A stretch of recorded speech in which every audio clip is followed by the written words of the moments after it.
What's going on, boys? Mick here with another video. In this video we're going to be looking at what Activision or Call of Duty team have recently said in one of their messages to us, the consumer, and what their plans are going forward and other things that they may have mentioned. This is kind of going off the back of what I talked about before with Modern Warfare 4's prep and the way they're going to start trying to push this up to being the best Call of Duty in recent years. Yes! Yes! While we all know it's probably going to be another flop and not going to be a great game, it is important to realise that with the pressure from Battlefield 6 and the community's outcries, that it looks like Call of Duty are finally starting to wise up and starting to maybe make amends for the mistakes they've made in recent releases. A lot of these recent problems that Call of Duty have had can be attested to certain aspects of certain releases. I mean, for Black Ops 6, for me, it was the blatant amount of cheaters. I mean, every ranked game, every Warzone game, I don't know if you guys remember, but it was a major problem compared to other titles. And this one, it kind of looks like Black Ops 7 is a DLC or a content add-on from the previous title. I mean, the campaign itself, I tried playing it, I got to the end, and even though I played every mission and watched every cutscene, I still couldn't tell you what happened. So with such a poor release from Black Ops 6 and Black Ops 7, they are going to start trying to maybe like listen to the community a little bit more or bend their ways, so to speak. I do think the community's kind of freaking Call of Duty out at the moment. I mean, if you look at any video they put out or Twitter post, it's just constant barrages of comments talking about, thanks, I'll be playing Battlefield 6, not this year. You know, just a lot of negative feedback. And when I say a lot, I mean it's every post, every comment is just negative on Call of Duty. I do think this negative attitude and lower player numbers is represented in their sales figures. It is represented in their KPIs or whatever Activision and Call of Duty look at for the yearly releases. Because of these numbers then, I do think since they're getting a little bit scared, they're starting to freak out a bit more, they're starting to read comments because they kind of have to work out what's going on. You know, when the sales numbers drop and those COD point numbers drop and people aren't spending the millions and millions that they used to be. Surprise, Eddie! You're rich! Voila! Whoa! Activision are going to start looking at why that is, and the only way to do that is by looking at the community and what they're saying.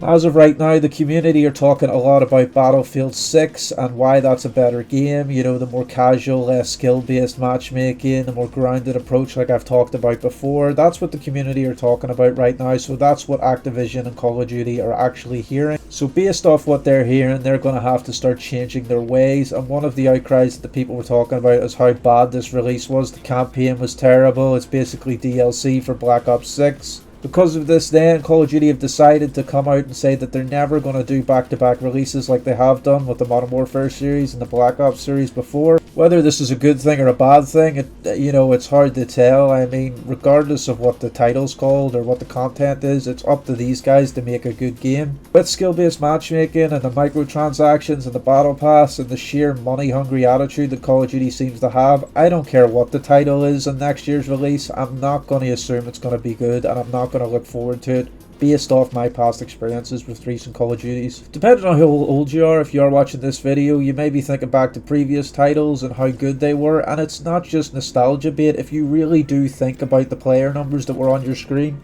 If you think back to Black Ops 2 and I think maybe Black Ops 1 and older COD titles, on that home screen, on the bottom of the screen, it would tell you players online. And I mean, these were numbers that you just don't see nowadays. And if you really do think back to some of these older Call of Duties and the content they had, it was bare bones compared to now. There was less content, there was less stuff to go for, less unlockables. And it just goes to show you that simple does mean better sometimes. Keeping it nice and clean, keeping it simple, keeping it fun, keeping it arena.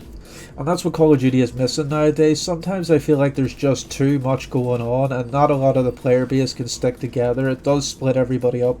So in order to get an idea of where Activision and Call of Duty's headspace is then following the negative outcries of the consumer, I think it's fair that we just go ahead and read this message and kind of get into what they're saying and try and get the context behind it. Ideally, when we're reading this, I want you guys to think about where their headspace is at, and you need to remember who these guys are. They're an absolute money-hungry, multi-billion-dollar industry company led by the most money-hungry shareholders that you'll ever meet in your life. So anytime they address the customer or try and talk about our needs or the players' needs, just remember this isn't like it used to be when gamers were at the forefront and gamers were making the games. Now it's just a bunch of people that are In it for the money, basically, in it for the battle pass, in it for the microtransactions, because any issues that we've had with this recent releases and cheaters and stuff like that, you best believe the store has never had one problem. So this is going to be a message for the Call of Duty team. First off, thank you for all the feedback we have received over the last few months. Call of Duty has enjoyed long-standing success because of all of you, a passionate community that demands excellence and deserves nothing less.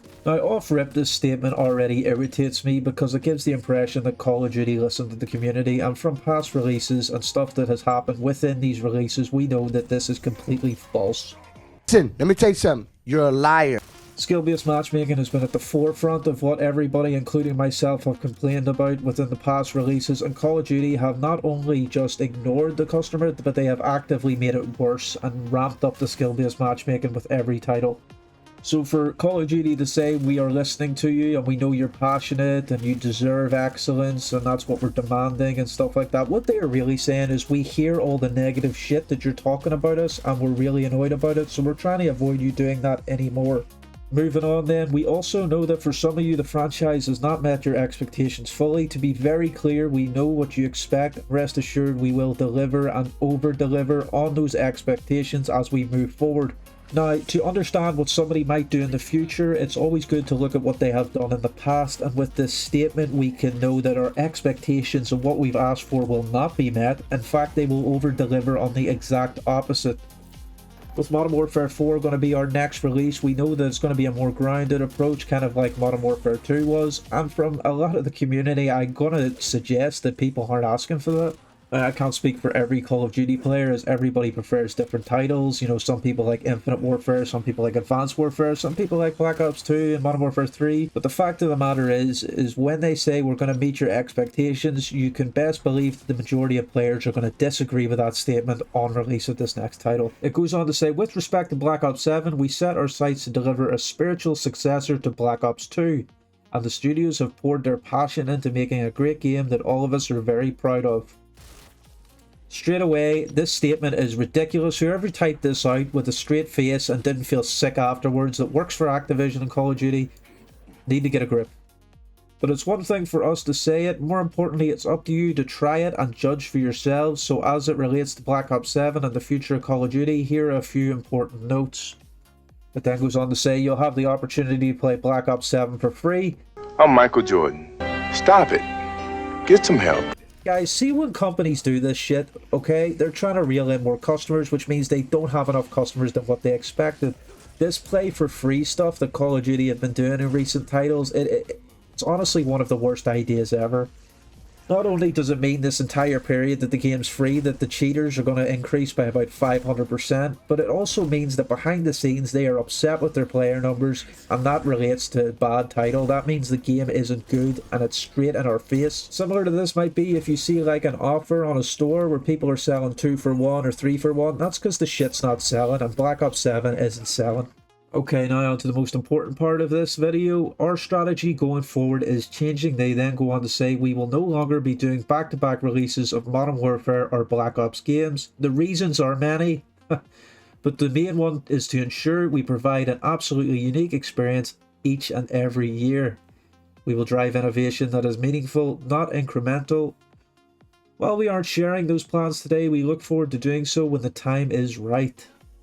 It's important to note how rare it is to get Call of Duty to actually respond to people's outcries, to people's complaints. Like, if you can remember when it came to Modern Warfare 3, people were talking about how it's a DLC version, how they've just updated and tweaked a few things, and then obviously when it came to this Black Ops 7 title, the people are just calling that a DLC for Black Ops 6. They've just tweaked and added a few things, you know, the gunplay, the movement, everything's the same. It's not what we used to have when every year was a completely new title made by a completely different development team. You know, we had Infinity Ward, Sledgehammer, Activision, Treyarch, all working on their own separate titles that we were getting year after year. It is important to note that this problem that people have had with these dual releases, these DLC releases like Black Ops 7, this has been a problem for a while and people have been complaining for a while, yet nothing has been done. You gotta do something. Not even Call of Duty has even given it a mention, have even talked about it once before, but they have now, and the reason for that is because it affects their money. This is a good indication for us, the Call of Duty community, that the only way we can get their attention and get things changed and go back to having good titles is by focusing on making them lose money. Call of Duty's grand plan to fix this money problem then is to promise that we're going to get fresh titles every year, which means they're saying we're just going to put in more effort, guys. Now, I've been a Call of Duty fan for a long time, and I do want this to succeed, but I don't think that this message and this statement from Call of Duty is going to make any difference to what we've been getting. Now, I have my fingers crossed in the back of my mind. I am praying that Modern Warfare succeeds, that it's a good COD, that it finally revitalizes the industry. But the problem is that there's just too much negative attitude in the Call of Duty community right now. It would take an absolute miracle to change that many people's minds, so we'll have to see what they do with this future title.